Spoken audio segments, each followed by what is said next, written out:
that this DM is in vanish mode. Talking about you fine. How did you even see that? Did you go through my phone? I did. I can go to his page and see when he was in Atlanta and when he was hitting you. You can never break me.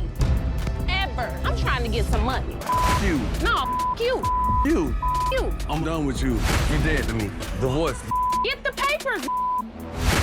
I'm gonna take the high road like I should have done a long time ago. Getting acclimated to the rhythms of married life and making dinner in the comfort of her own home was the plan for this evening.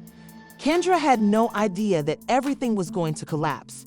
That night, Atlanta's air was heated, and behind the calm exterior, the city's pulse hummed steadily. As with any relationship, Kendra and Joc's marriage had its ups and downs, but as of late, they both sensed something was different. Their intimacy had waned and had been replaced by an unspoken distance that seemed to grow wider every day.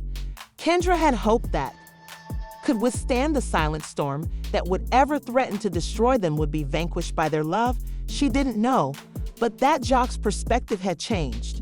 Innocently enough, it started when Kendra went into the kitchen to make dinner and left her phone on the counter.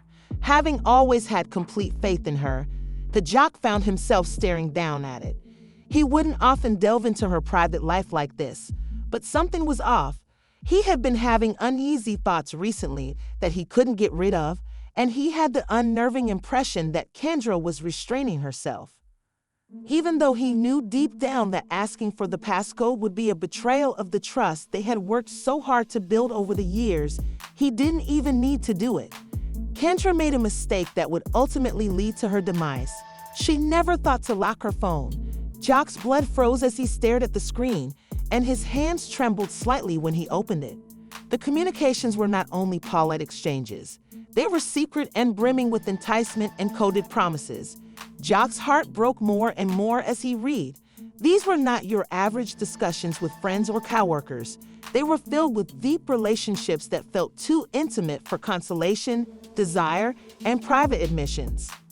When you're in a committed relationship, keep it private. It felt like a betrayal of all they had fought so hard to build, something Kendra had been hiding from him. The recipient of the communication was Kendra's former partner, with whom she had previously shared a portion of her life. He wasn't just anybody. Kendra had a special place in her heart for him, and those feelings had not only persisted, but had come back to her in their messages. There had clearly been more involved than Kendra had previously revealed. Joc's hands trembled as he read the interaction again, each word piercing more deeply than the previous, his chest constricted with a mix of anger and incredulity.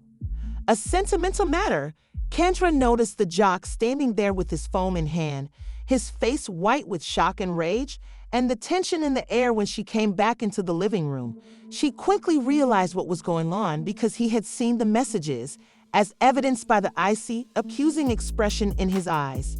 Joc felt as though his whole universe had been flipped upside down, and his rage was instantaneous and uncontrollable.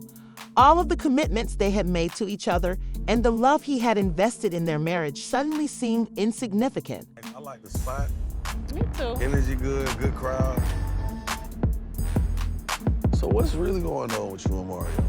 You know, it's business. You know, I don't want you to, be feeling no kind of way. Like, I'm honest, I'm faithful, and I feel like, You don't want me to feel no kind of way, right?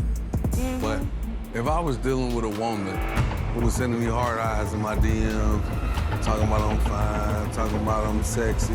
But I never replied back to any of those. I didn't even Nah, see you that. replied after that. You definitely saw it. I sell title you want insurance. Me, I don't give a fuck Sell about title insurance. You want me to be cool with you not- continuing to do business with You're the one out here look. about this. That's why you're No. feeling so Let me tell you weird something. about it, Let me tell you because you probably Let me tell you insecure.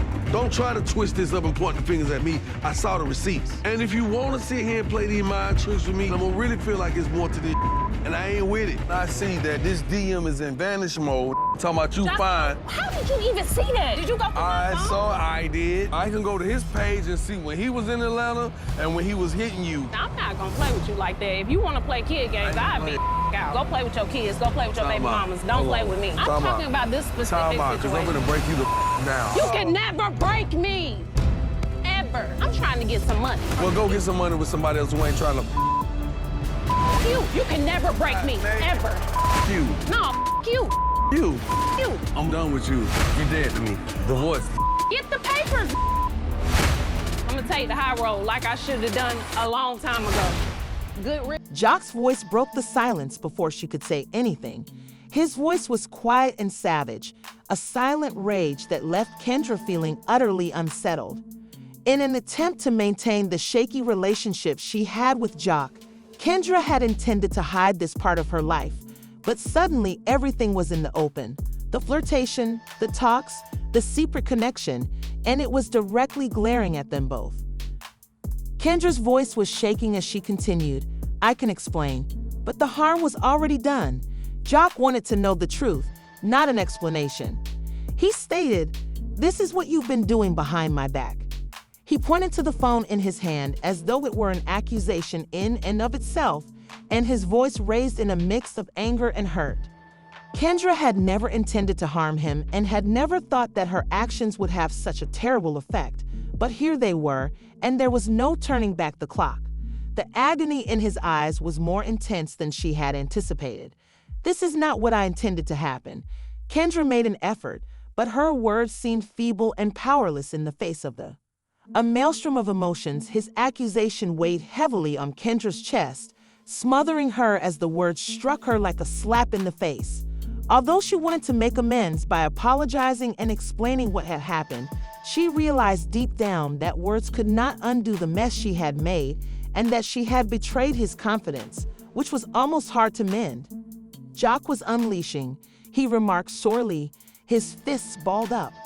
"Everything we had was based on falsehoods, even though you didn't intend for it to happen." He was angry now, but his jaw was still pacing. "I trusted and loved you, Kendra, but you've ruined everything we had, and you've ruined me." As Kendra reached for him, he withdrew, his body stiff with agony, his eyes, which had once been warm and loving, now filled with disdain and treachery. He whispered, scarcely lifting his voice above a whisper, "Maybe I was just a fool. Maybe this marriage was never real." As the door slammed behind him, he departed, leaving Kendra standing in the middle of the room, feeling the consequences of her choices. Kendra collapsed into the sofa. He knew he couldn't turn back because of the love they had shared, the foundation they had created, the broken trust, the truth now being completely revealed, and the sorrow and betrayal he felt in his stomach. The lies and deceit that had ruined everything could not be undone. She had lost him. The house was silent as the night wore on, echoing the emptiness in their souls. I see that this DM is in vanish mode. Talking about you fine. How did you even see that? Did you go through my phone? I did. I can go to his page and see when he was in Atlanta and when he was hitting you. You can never break me. Ever. I'm trying to get some money. You. No, you. You. You. I'm done with you. You're dead to me. Divorce. Get the papers. I'm gonna take the high road like I should have done a long time ago.